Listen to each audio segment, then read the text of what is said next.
베드로가 이런 말을 하고 있을 때 구름이 나와서 그들을 뒤덮었습니다. 구름 속으로 들어가게 되자 그들은 두려워했습니다.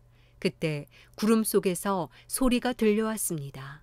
이는 내 아들이요 내가 택한 자다. 그의 말을 들어라. 그 소리가 사라지고 그들이 보니 예수만 홀로 서 계셨습니다.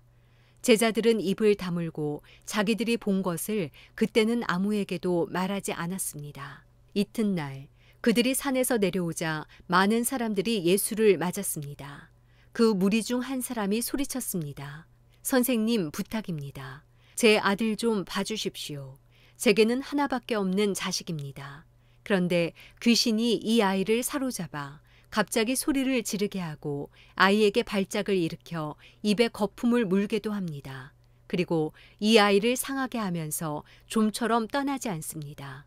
선생님의 제자들에게 귀신을 쫓아달라고 간청했지만 그들은 해내지 못했습니다. 예수께서 대답하셨습니다. 아, 믿음이 없고 비뚤어진 세대여. 내가 언제까지 너희와 함께 있으면서 참아야 하겠느냐. 내 아들을 이리로 데려오너라. 그 아이가 오는 중에도 귀신은 아이의 몸을 바닥에 내던지며 발작하게 만들었습니다.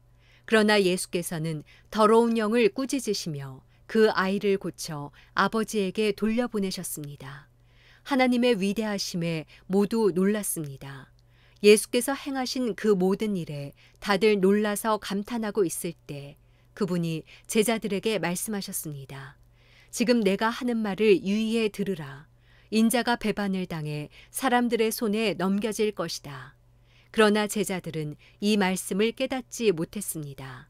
그들이 그 말씀을 이해하지 못하도록 그 뜻이 감추어져 있었기 때문입니다. 그들은 두려워서 예수께 물어볼 수도 없었습니다. 예수의 제자들 사이에서 누가 제일 큰 사람인가를 두고 다툼이 일어났습니다.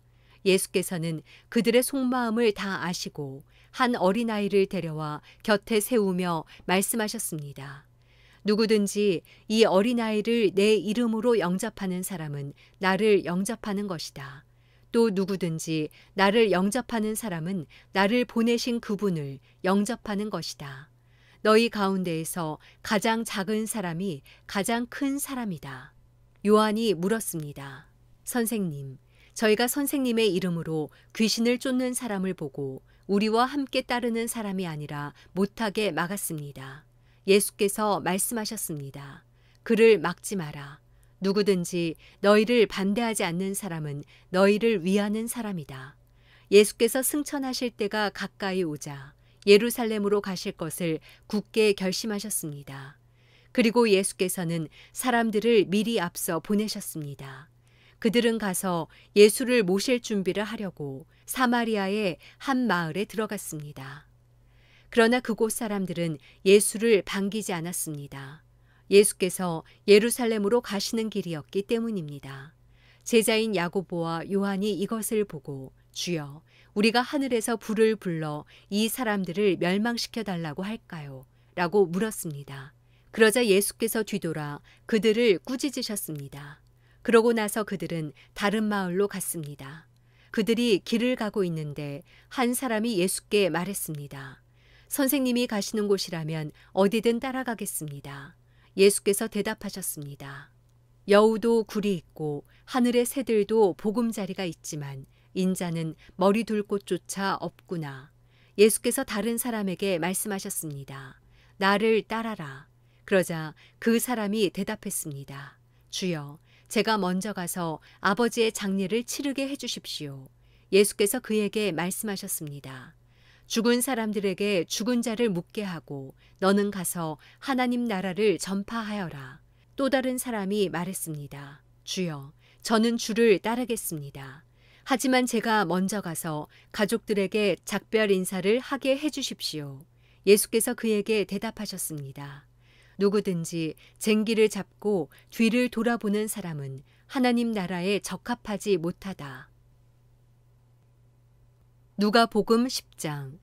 그 후 주께서 다른 70명도 세우시고 예수께서 친히 가려고 하신 각 마을과 장소에 둘씩 짝지어 먼저 보내셨습니다. 예수께서 그들에게 말씀하셨습니다. 추수할 것은 많은데 일꾼이 적구나. 그러므로 추수하는 주인께 추수할 밭으로 일꾼들을 보내달라고 청하라. 이제 가라. 내가 너희를 보내는 것이 마치 양들을 이리떼에게로 보내는 것 같구나. 지갑도 가방도 신발도 가져가지 말고 가는 길에 아무에게도 인사하지 말라. 어느 집에라도 들어가면 먼저 이 집에 평화가 있기를 빕니다 하고 말하라. 그곳에 평화의 사람이 있으면 내 평화가 그 사람에게 머물 것이요. 만약 그렇지 않으면 너희에게 돌아올 것이다. 그 집에 머물면서 그들이 주는 것을 먹고 마시라. 일꾼은 자기 삭슬 받는 것이 마땅하다. 이 집 저 집 옮겨 다니지 말라. 어느 마을에 들어가서 너희를 받아들이면 너희 앞에 차려진 음식을 먹으라. 그리고 그곳에 사는 병자들을 고쳐주고 하나님 나라가 가까이 왔다 라고 말하라. 그러나 어떤 마을에 들어가든지 사람들이 너희를 환영하지 않으면 거리로 나가 이렇게 말하라. 우리 발에 붙은 너희 마을 먼지도 너희에게 떨어버리고 간다. 그러나 하나님 나라가 가까이 왔다는 것을 알아야 한다. 내가 너희에게 말한다. 그날의 소돔이 그 마을보다 견디기 더 쉬울 것이다. 고라시나, 내게 화가 있을 것이다. 벳세다야, 내게 화가 있을 것이다. 너희에게 베푼 기적들이 두로와 시돈에서 나타났다면 그들은 벌써 오래전에 베옷을 입고 죄를 뒤집어 쓰고 앉아 회개했을 것이다. 그러나 심판날이 되면 두로와 시돈이 너희보다 견디기 더 쉬울 것이다. 그리고 너 가버나움아, 내가 하늘까지 높아지겠느냐? 아니다. 너는 저 음부에까지 내려갈 것이다.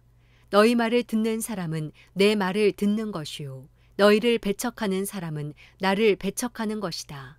또 나를 배척하는 사람은 나를 보내신 그분을 배척하는 것이다. 70명이 기쁨에 넘쳐 돌아와 말했습니다. 주여, 주의 이름을 대니 귀신들도 우리에게 복종합니다. 예수께서 말씀하셨습니다. 사탄이 하늘에서 번개처럼 떨어지는 것을 내가 보았다. 보라, 내가 너희에게 뱀과 정갈을 밟고 원수의 모든 능력을 이길 권세를 주었으니 그 어떤 것도 너희를 해치지 못할 것이다. 그러나 귀신들이 복종하는 것을 기뻐하지 말고 너희의 이름들이 하늘에 기록된 것을 기뻐하라. 그때 예수께서 성령으로 기쁨에 넘쳐 말씀하셨습니다. 하늘과 땅의 주인이신 아버지여, 내가 아버지를 찬양합니다. 이 모든 것을 지혜롭고 학식 있는 사람들에게는 감추시고 어린아이들에게는 드러내셨으니 말입니다. 그렇습니다. 아버지여, 이것이 바로 아버지의 은혜로우신 뜻입니다. 내 아버지께서 모든 것을 내게 맡기셨습니다. 아버지 외에는 아들이 누구인지 아는 사람이 없습니다. 아들과 또 아버지를 계시하려고 아들이 택한 사람 외에는 아버지가 누구인지 아는 사람이 없습니다. 그러고 나서 예수께서는 뒤돌아 제자들에게 따로 말씀하셨습니다. 너희가 보는 것을 보는 눈은 복이 있다. 내가 너희에게 말한다. 많은 예언자들과 왕들이 지금 너희가 보는 것을 보고자 했으나 보지 못했고 너희가 지금 듣는 것을 듣고자 했으나 듣지 못했다. 한 율법학자가 일어나 예수를 시험하려고 물었습니다. 선생님, 제가 무엇을 해야 영생을 얻을 수 있습니까? 예수께서 말씀하셨습니다. 율법에 무엇이라 기록되어 있느냐? 너는 그것을 어떻게 읽고 있느냐? 율법학자가 대답했습니다. 내 마음을 다하고 내 목숨을 다하고 내 힘을 다하고 내 뜻을 다해 주 내 하나님을 사랑하라고 했고 또 내 이웃을 내 몸같이 사랑하라고 했습니다. 예수께서 대답하셨습니다. 내 대답이 옳다. 그대로 행하면 내가 살 것이다.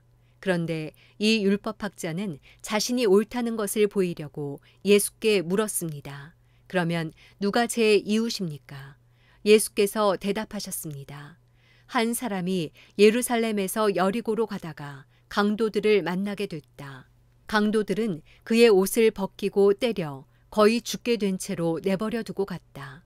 마침 한 제사장이 그 길을 내려가는데 그 사람을 보더니 반대쪽으로 지나갔다. 이와 같이 한 레위 사람도 그곳에 이르러 그 사람을 보더니 반대쪽으로 지나갔다.